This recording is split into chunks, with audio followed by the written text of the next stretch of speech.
You've reached Can I Call You? How can I help? I need help. Is my relationship in trouble? Can I call you? You've called 8 times. What is going on? Hi, you've reached Can I Call You? How can we help you? Welcome to Can I Call You, a show where 3 founders answer all of your late night questions. And we're all at different life stages, so hopefully our answers are okay. But let's get into it. Today we're talking about, is doing what you love a scam? Okay, for the table today, Alessandra has called in, and she has kind of an interesting question, which I think you guys will have good thoughts on. I'm terrified already. Is it okay to not be obsessed with your job? I feel bad looking at everything online about people's jobs that they love and following their passion. Why do we need to do this? Can we just want to go to work and come home again? People lie. They do lie. The short 100%. answer. The short answer is it's all a lie. a Nobody scam. loves It is a their work. scam. It's true.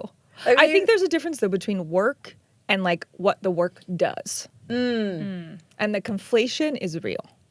People are I care about the topic. I care about changing things for the better. Do I love being on the computer all day on Slack? No. I think that's a beautiful answer. And we're done. And we're done. help, Alessandra? And we're done. No, I think for social media, it's a really interesting thing because I talk to so many founders. I talk to so many people who are just online personalities.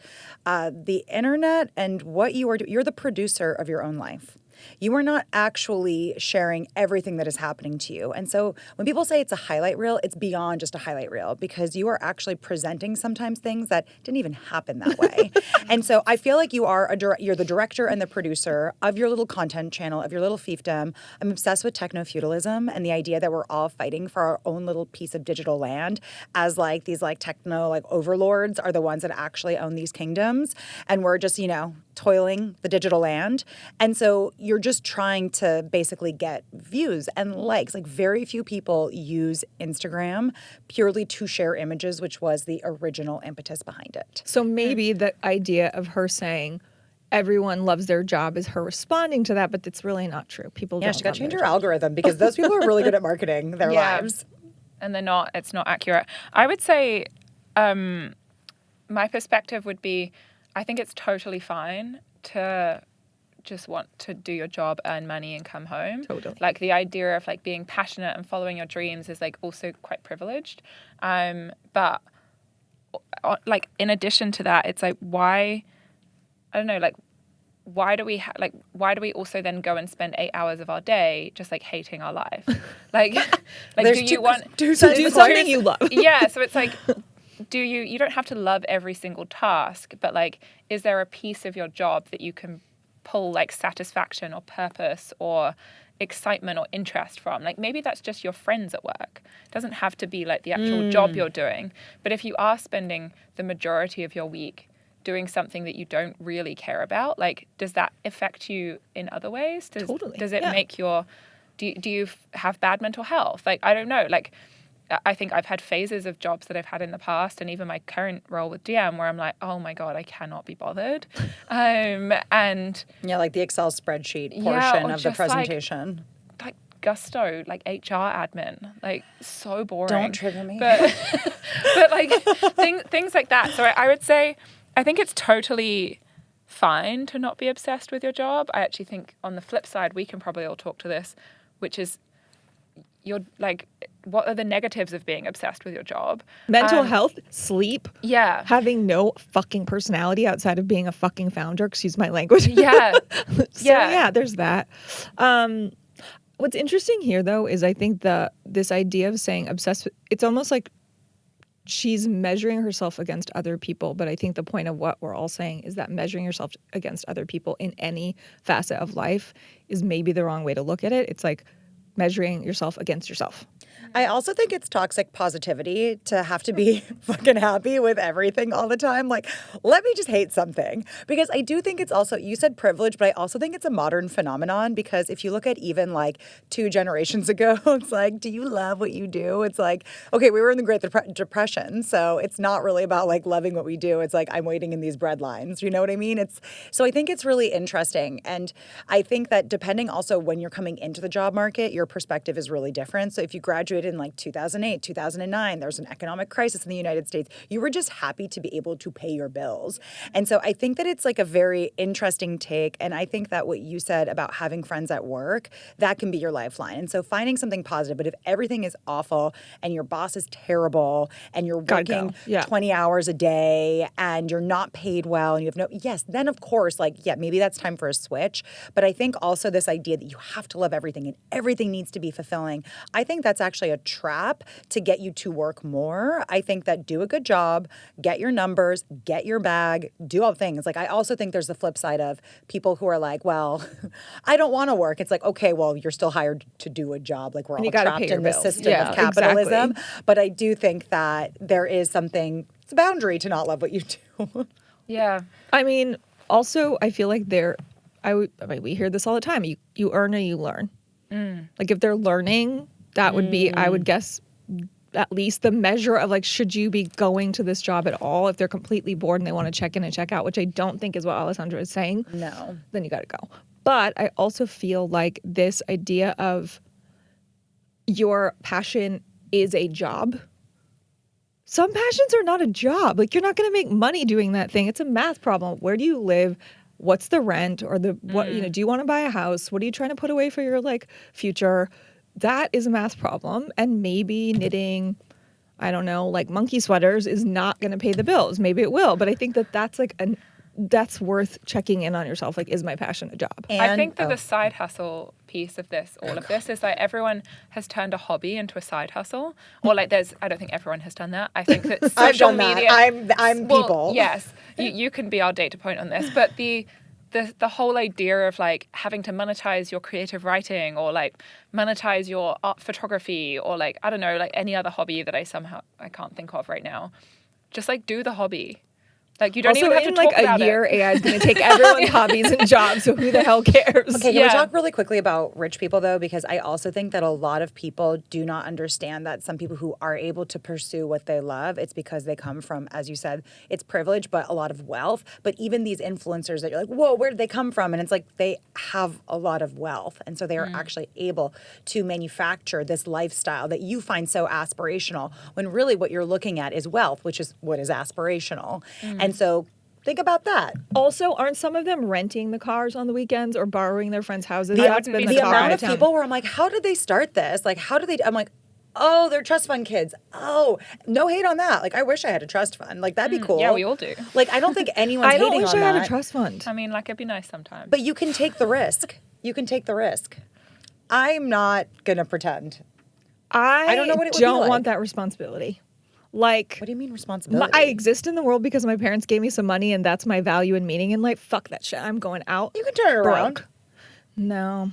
I wouldn't, if you came along and you're like, here you go, you could be my trust fund child, I would say no. You wouldn't want to be my daughter? No. Fucked up. No. Emma. Well, I know. Fucked up. I know we're supposed to be looking at Emma today, but wow. We're in a fight. Okay. We're no longer Cousin, talking to Eva. for sure, but daughter, not really. Okay, what if I was your rich aunt? Anyways, okay, so to Alessandra's question, listen, I think you have boundaries. I mean, this is not what she asked, but I always think there's a price to pay. And the price to pay for trust fund kids, no offense, is a longing for self-worth that only comes from doing it yourself. Yeah. Mic drop, bye, let's go. I don't like pulling myself up by my bootstraps. I have to keep doing it. Are you I'm not serious? with you. You're the most fucking tired. You hustle the most at this table. Look at my shoes. They're like worn down. They look quite nice today. I quite like the Converse for anyone that can't see under the Mm. table. Okay, so to get back onto Alessandra's topic, because Alessandra, we don't know, maybe she is a trust fund kid, who knows? But Listen, and then we just Alessandra, insulted her, call so me. I apologize, I probably Alessandra. insulted a lot of people on this That's show. okay. But yeah, Um, but then I was like, call me. What? Alessandra, can call me. Okay, Can I call you Alessandra? So, Alessandra, in summary, it is totally fine not to be obsessed with your job as long as you are happy with your life and it is not adversely affecting your life in a way that you can't come back from. And so long as you can pay your bills. And as long as you can pay your bills. And remember that everyone online is probably lying. They're full of shit. Next question. Well, it's like the truth is more boring. That's actually backed by science. The truth is Lies more spread boring. faster than the truth. Yeah. So I think that people present to you what they want you to see, and it's a version Yeah. of the truth, And- or it's just a bold-faced lie. And Did you hear Instagram's that not just sharing- 94% of people are couch riding every single Saturday and have nothing else going on?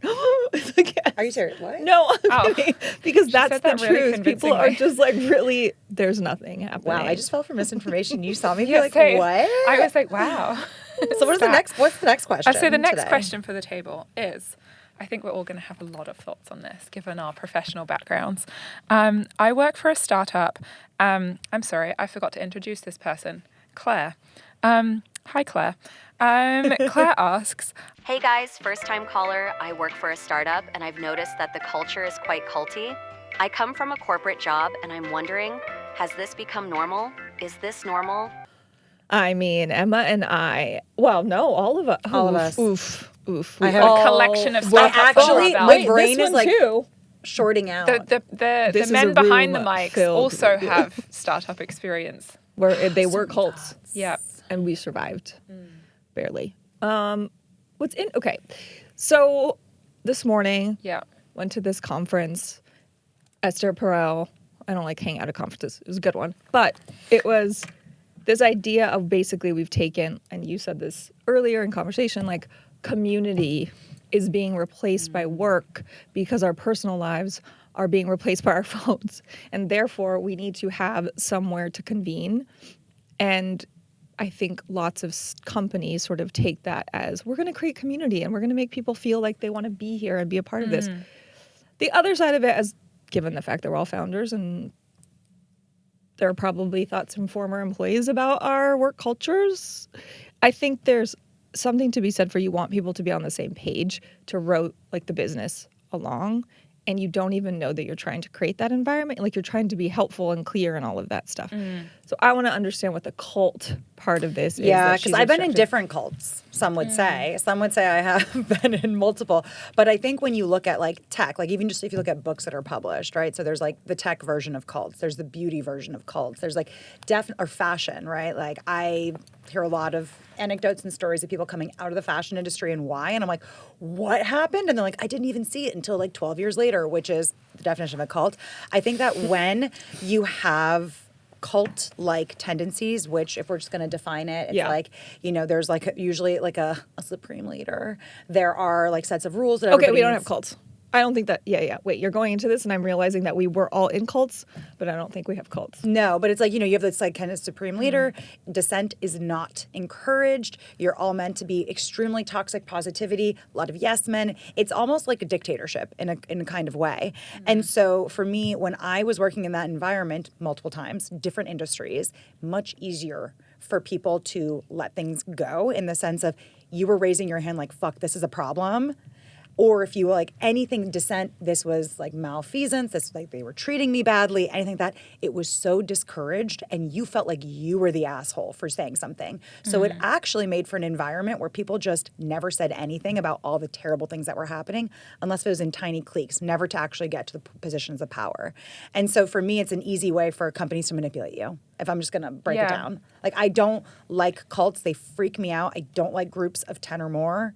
And so it's been interesting. Starting a company. I do think, I think that now I'm a founder, I understand, like I've only worked in startups, I've never had like I thought a you were about to proper say job. I've only worked in cults. I've only worked in cults. Tell me everything. I worked in 2 startups prior to DM, and one of which was like written about publicly about the culture. But I think that, I don't know, I would say to answer Claire's question, I do think it's become quite normal. I think it's like a little bit less normal now we're not all in offices. Like in the previous companies I worked at prior to DM, like DM's always been pretty much remote. We were always in the office. And I'm going to also admit that like it was really fun. Like the first like year and a half of my previous job at Away, it was me and like 15, then 20, then 30, then 40, like pretty young people, all just like having fun, getting given a lot of responsibility for doing like insane things. And like there was one year where I got to like fly around the world on like influencer trips because I did partnerships. Like that's fun. Great with cult. my best friend, like with one of my best friends who led the influencer department, and I did partnerships. And so like there's like parts of it where I'm like, the culture is definitely normal, has become normalized and celebrated.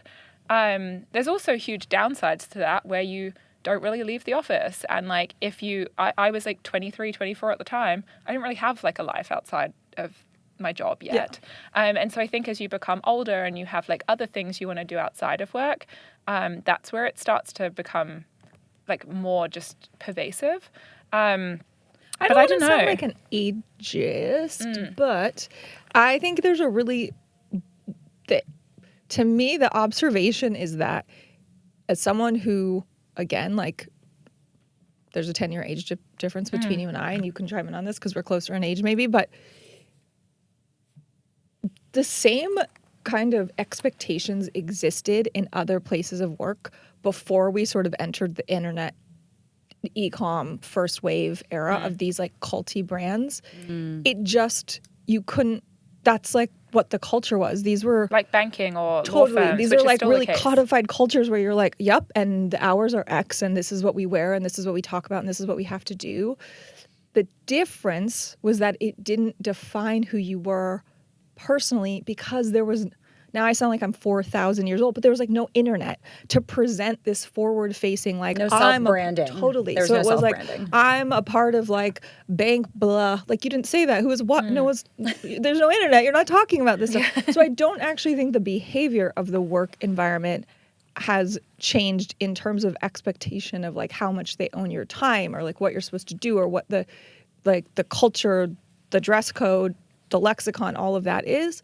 I think it's more that there's a bleed between personal and professional life that can make it very tricky to define where are your own boundaries. And I think it's also technology doesn't help with that. Like Slack, for example, being pinged at like, I used to get like messages sometimes at like 10 p.m. with the expectation that you would be replying at 10 p.m.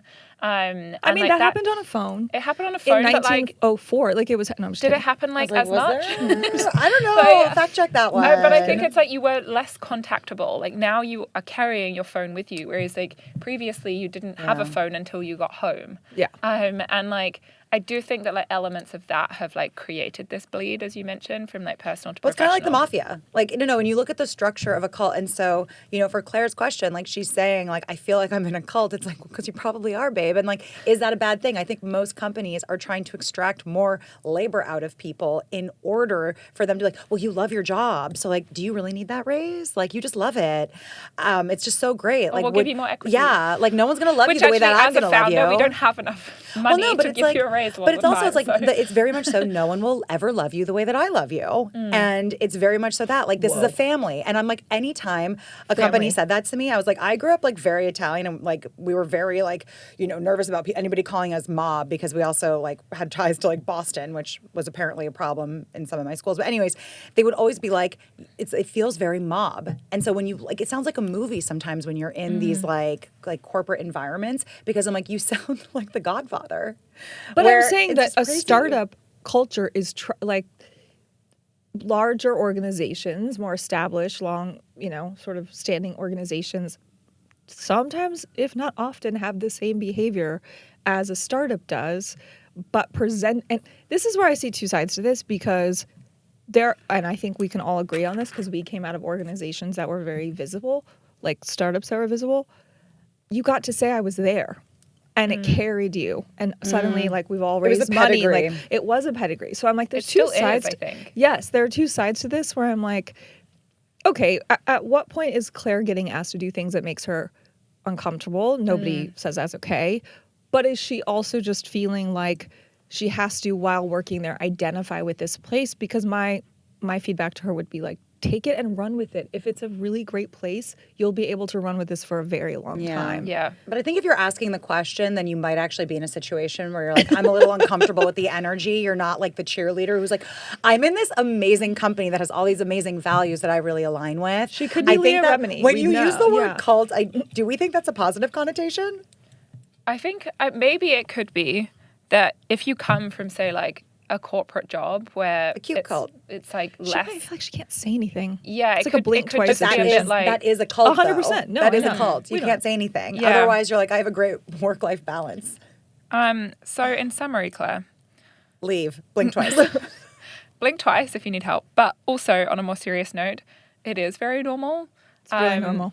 It is very normal for a number of reasons. One, I think like the external environment, like the demise of community in our society, and companies seeing both an opportunity and also like maybe a necessity to create community amongst their workforce, is why it's become normal. And also the extraction of more labor when someone feels really bought in and as though they're part of the family. That's a very real thing, and any founder would be lying if they said they'd love more work from everyone.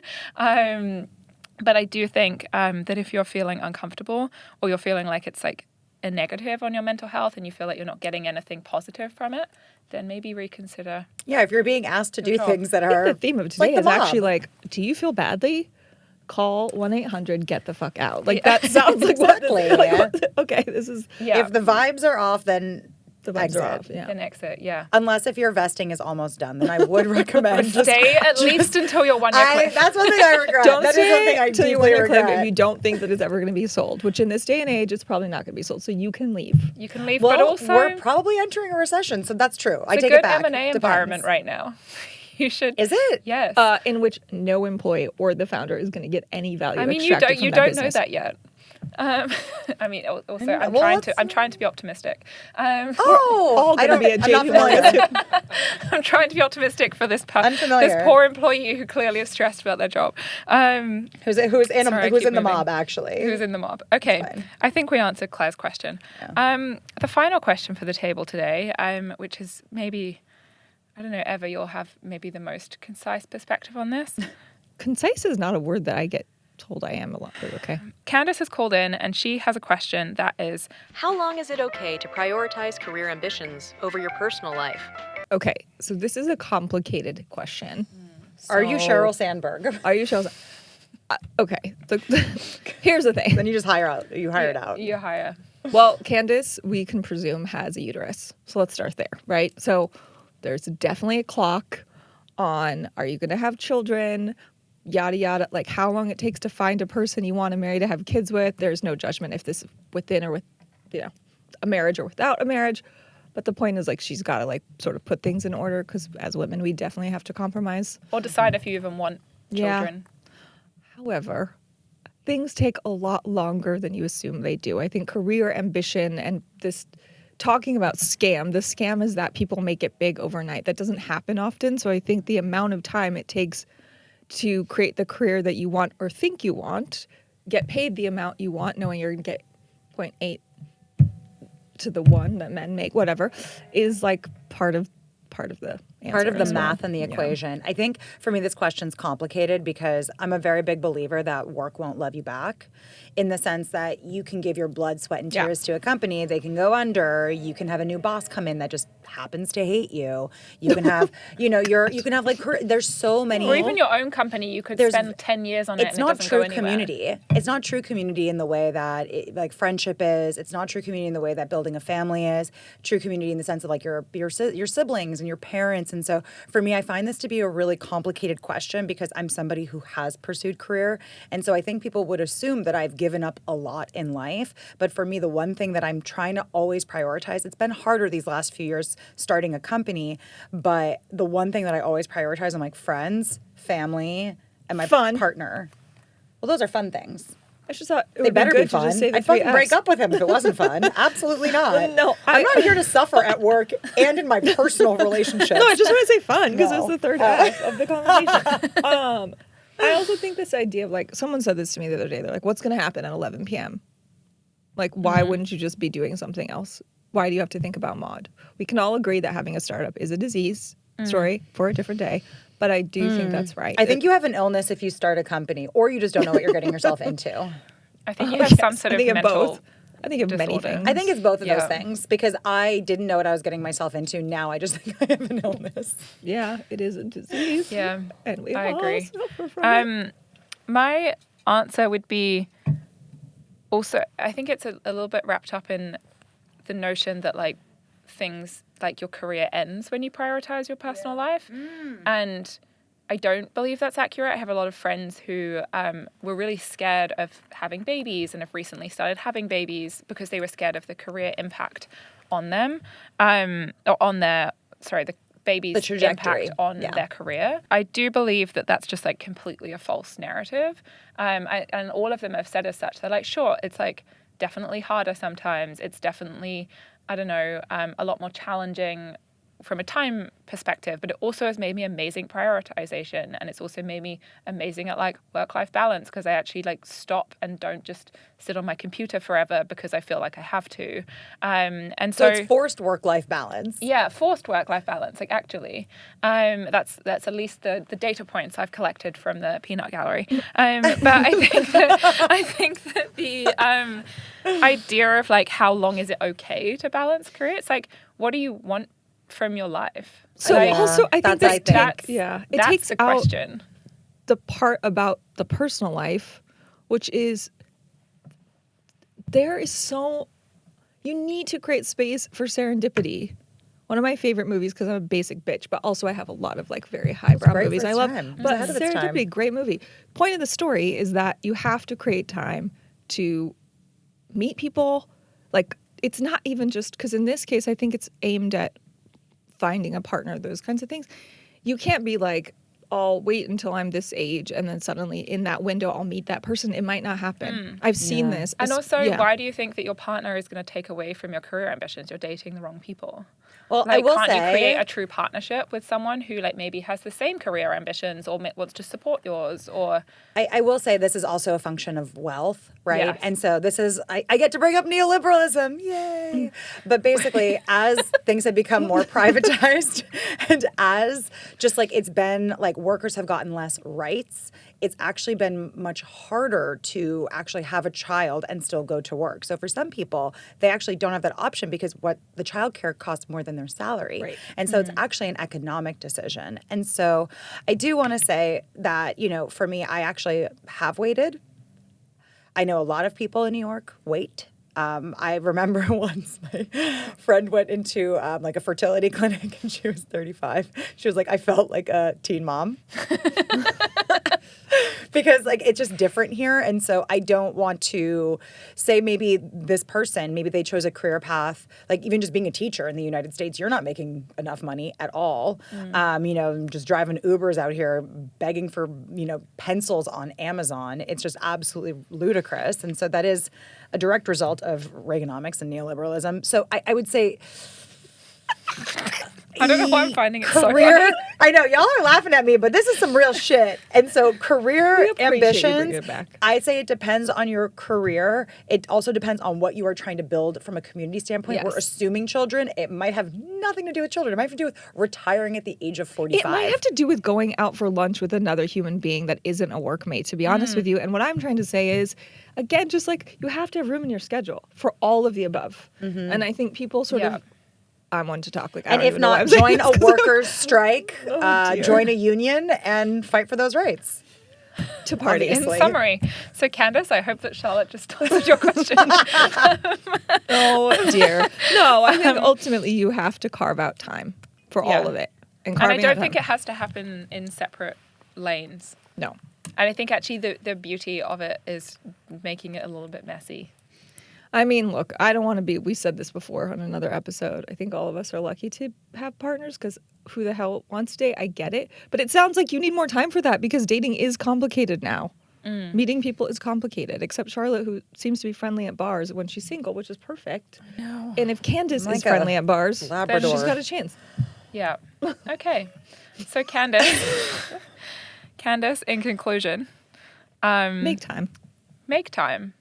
I don't think that you have to do, I don't think that there has to be a time limit on your career ambitions. I think it's totally fine. Maybe you choose to do something completely different when you're 50 or 60 or 70 or 80. Like, it's not like there's a finite time on, like, we have like completely crazy career paths that we can pursue now where there's not like you have to commit your whole life to one company to like scale up the corporate ladder. Let me ask you a question. But be safe and healthy and like take care of yourself. And if you can do those things, then that's also we also don't know. Like, ambition to some people is an amount of money.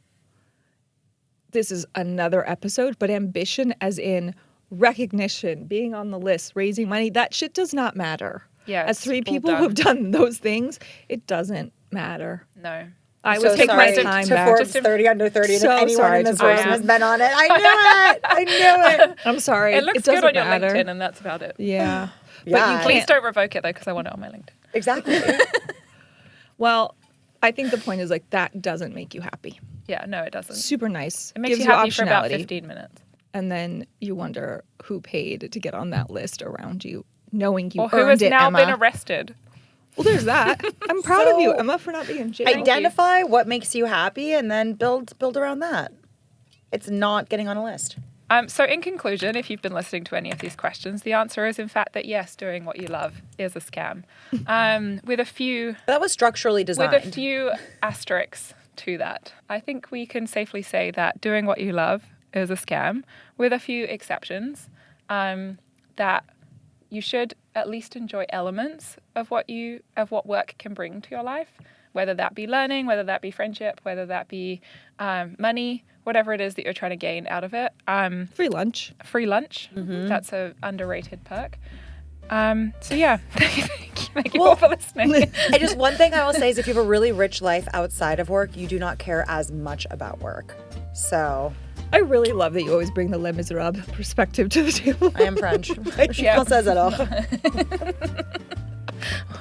Oh my God. Okay.